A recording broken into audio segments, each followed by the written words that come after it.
Assalamualaikum warahmatullahi wabarakatuh.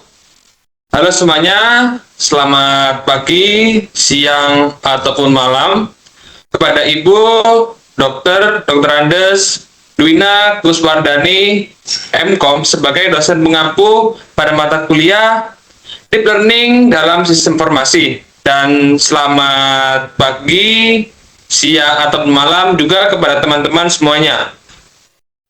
Pada kesempatan kali ini dan kami akan mengangkat topik penerapan deep learning untuk memprediksi risiko dropout pada siswa sekolah menengah berdasarkan faktor akademik dan sosial.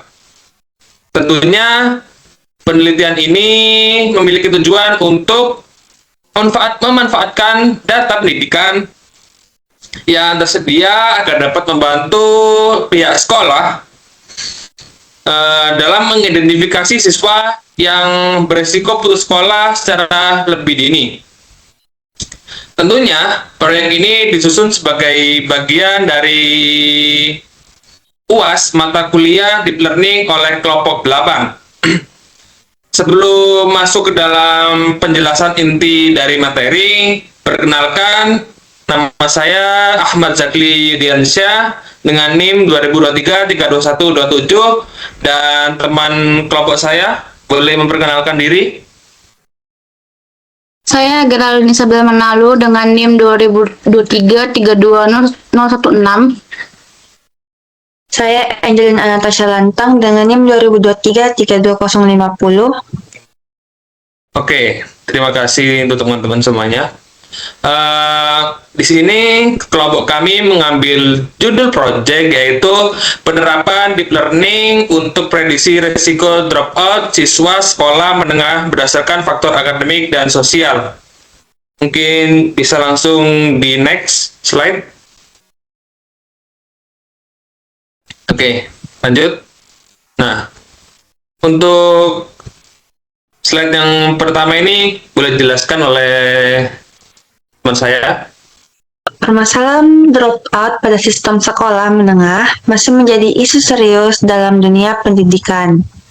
Banyak siswa mengalami kegagalan akademik atau putus sekolah akibat kombinasi berbagai faktor seperti nilai akademik yang rendah, tingkat kehadiran yang buruk, serta kondisi sosial dan keluarga. Permasalahan ini sulit dianalisis secara manual karena hubungan antar faktor bersifat kompleks dan tidak linear. Oleh karena itu, diperlukan pendekatan secara berbasis kecerdasan buatan untuk membantu memprediksi risiko dropout secara lebih akurat. Selanjutnya yaitu relevansi SDG. Penelitian ini memiliki keterkaitan langsung dengan Sustainable Development Goals untuk khususnya SDG 4 yaitu Quality Education. Dengan memanfaatkan teknologi deep learning, sistem prediksi risiko dropout dapat digunakan sebagai alat bantu pengambilan keputusan bagi sekolah.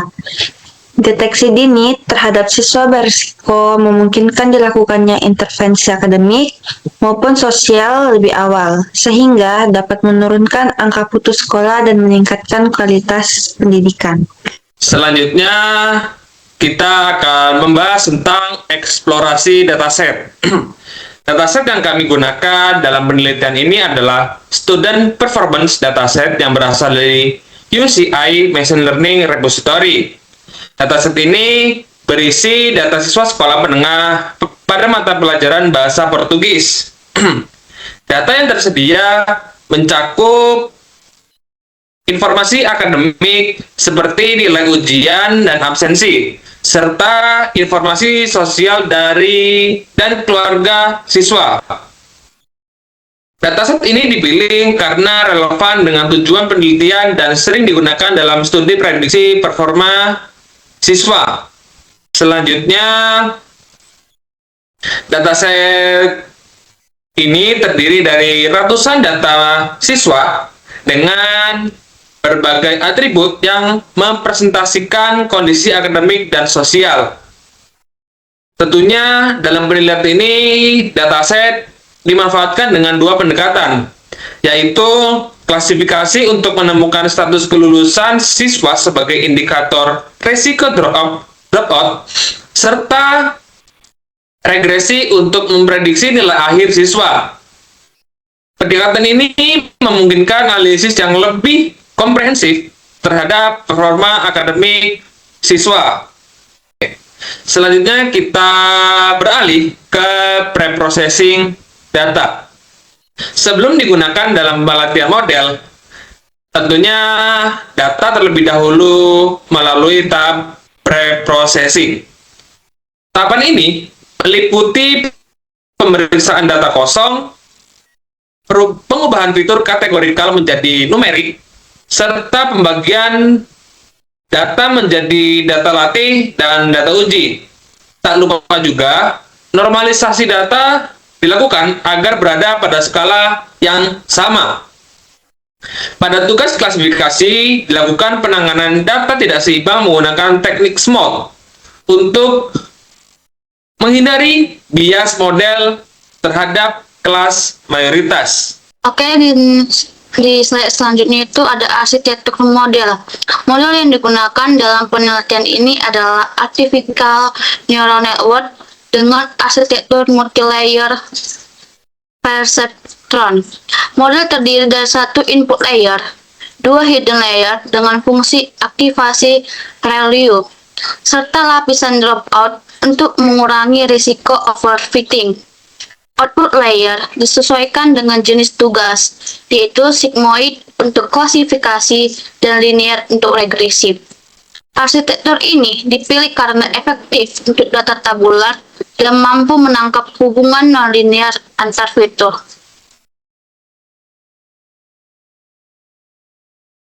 Selanjutnya ada proses training dan evaluasi. Proses pelatihan model dilakukan menggunakan algoritma backpropagation dengan beberapa variasi hyperparameter seperti jumlah neuron, learning rate, dan optimizer. Evaluasi pertama, model dilakukan menggunakan akurasi dan conversion matrix untuk klasifikasi, serta MSE dan MAE untuk regresi. Hasil evaluasi menunjukkan bahwa model mampu mempelajari pola data dengan cukup baik dan memberikan performa yang stabil pada data uji. Di slide terakhir itu ada demo live yang telah kami lakukan, yaitu digunakan untuk menunjukkan kemampuan generalisasi model. Dilakukan pengujian menggunakan data uji atau unseen data yang tidak pernah dilibatkan dalam proses pelatihan. Model digunakan untuk memprediksi beberapa sampel data baru. Kemudian, hasil prediksi dibandingkan dengan nilai aktual. Hasil evaluasi menunjukkan bahwa model mampu memberikan prediksi yang cukup sesuai dengan data sebenarnya, baik pada tugas klasifikasi status kelulusan maupun prediksi nilai akhir siswa. Hal ini menandakan bahwa model deep learning berbasis artificial neuron memiliki kemampuan yang baik dalam mempelajari pola data akademik dan sosial serta dapat diaplikasikan pada data baru di dunia nyata.